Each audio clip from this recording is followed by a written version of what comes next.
పడి మెట్ల పైకెక్కి గుడికేగు భక్తులకు ఎదురొచ్చే బంగారు స్వామి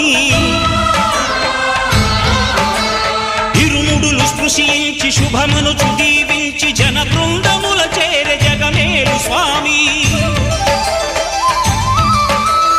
తన భక్తులనరిల్చు తప్పులకు తడబడి ఒక పక్క ఒరిగెన ఓంకారమూర్తి